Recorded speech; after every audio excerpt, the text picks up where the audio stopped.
Hello, it's Jamie from Ninja Pro Studios again for part 2 of writing a script for the dialogue package tutorial. Haven't really got a name for it actually. Hopefully you've done part 1, because if you haven't you won't have any of this and you won't have that. So if you haven't done that, I suggest you do it. I'm sure a button will appear somewhere on the screen. Anyway, this part of the tutorial is about labels and gotos, so let's dive straight in by creating what we call a label. Now this is very similar to assembly language and the basic language, in that we use gotos and labels. I think in assembly language it would be jump for x86, JMP. If we create a label here, we'll call this one,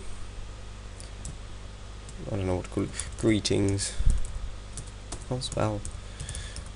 Greetings. Now a label is simply on its own on a line. Starts with a dash and then the label name, so you can call it whatever you like. You can call it fun times. Can't have any spaces in it, but you can just use camel caps.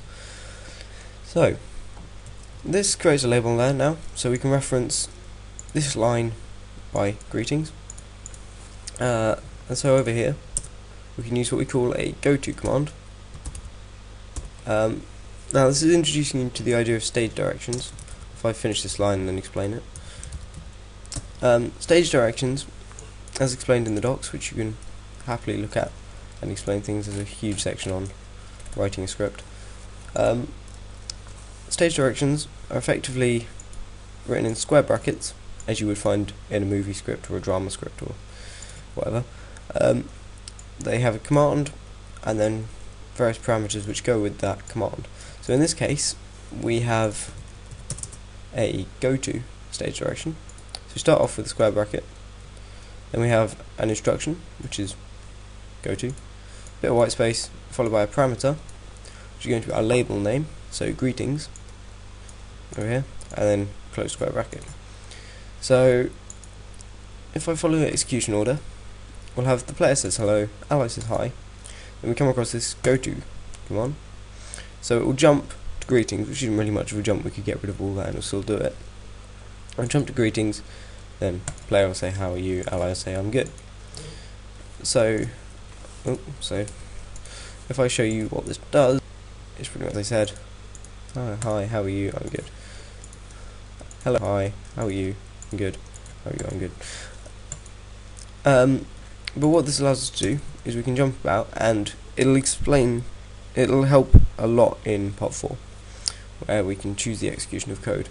But we can write all sorts of things in here. We can write, I don't know, random spawning beast. Spawning. Oh god. Random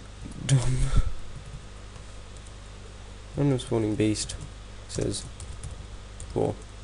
However, we'll get to this goto greetings and we'll jump over that line straight to greetings, the label.